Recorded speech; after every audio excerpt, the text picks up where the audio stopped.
tu es marié. Moi, pour que je sache que tu m'aimes, tu dois parler et tu dois agir. Donc je ne connais ton cœur qu'à travers tes paroles et à travers tes actes. Point, trait. Quand quelqu'un tue, on dit c'est un méchant, parce qu'on a vu un acte. Mais s'il a déjà tué, il a un costume cravate, il est assis bras croisés, on va dire quoi?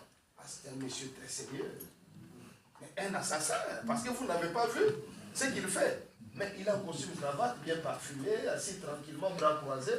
Vous dites, oh, un homme, oh, il est doux, oh, qu'est-ce qu'il est calme. Parce que vous n'avez pas vu ces actes. Donc, je voudrais que tu prennes conscience. On n'a pas beaucoup de temps.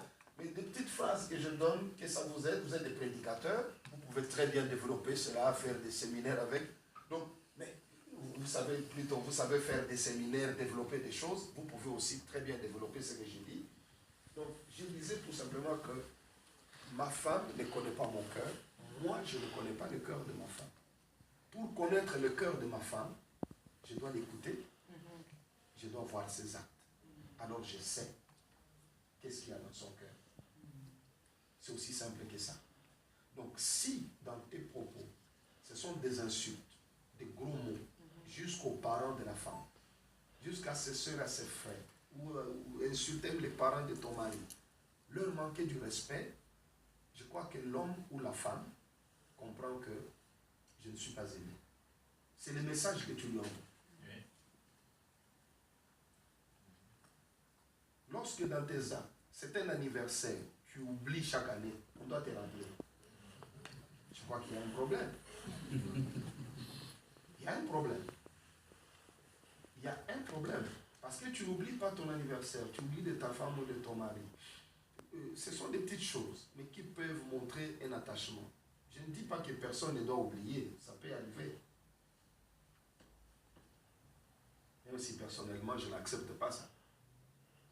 Je crois que dans les actes, prenons par exemple, tu vas faire des courses, tu reviens, tu achètes une carte postale, ça coûte quoi? 1 euro peut-être, 2 euros. C'est rien. Je ne te dis pas de devenir un poète. Tout le monde sait écrire je t'aime, I love you. On peut enlever même I love you. On peut enlever tout ça, on dessine le cœur. On dépose sur les lits. C'est aussi simple que ça. Quand quelqu'un arrive et regarde, oh, il y aura un petit sourire. Il a pensé à moi, elle a pensé à moi. C'est tout.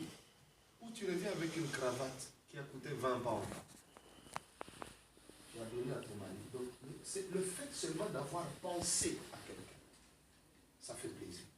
Alléluia. Amen. Donc, c'est des petits gestes.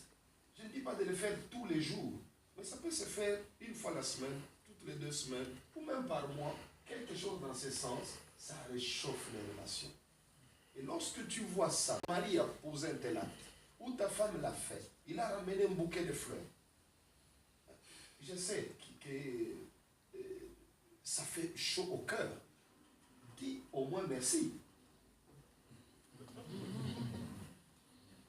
Ne viens pas, tu regardes, et puis tu t'occupes, et tu es en train de décourager cette personne à continuer à te faire du bien.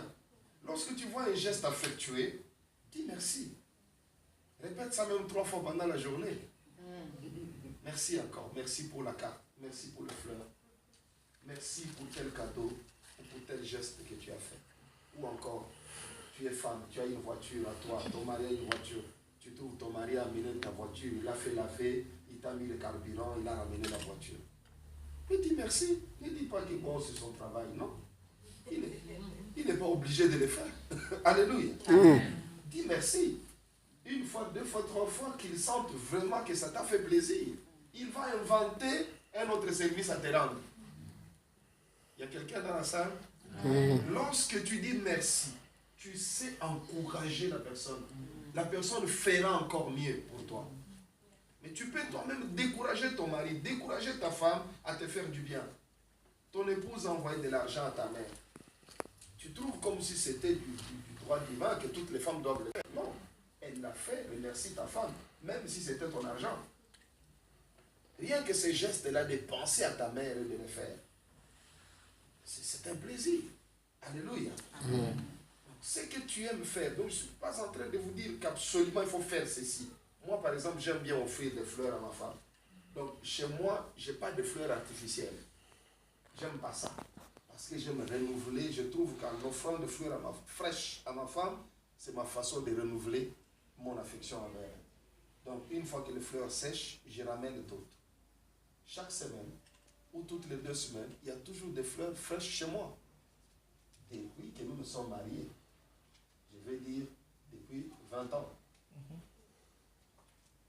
Ça c'est moi. Je ne peux pas te demander de faire la même chose chez toi. Ou tu ne peux pas exiger à ton mari de faire la même chose. Laisse ton mari ou ta femme combattre avec sa propre fronde. Ne pas utiliser les armes de Saül. Alléluia. Amen. Ne dis pas, ah, le voisin fait ceci, toi aussi tu dois faire. Non. Donc vous devez avoir votre manière de vivre. Amen.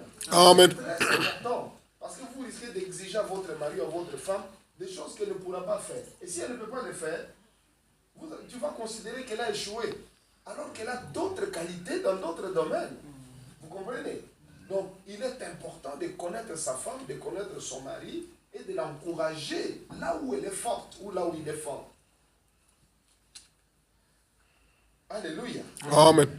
Alors, nous sommes en train de parler, nous avons parlé des mots, donc des mots de notre bouche.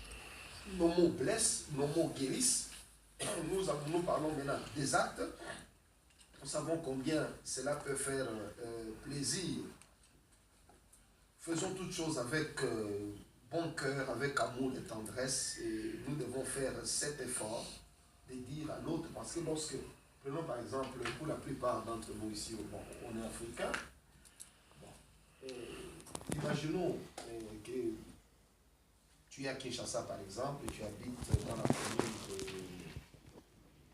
de Kalamou par exemple. Le matin, on voit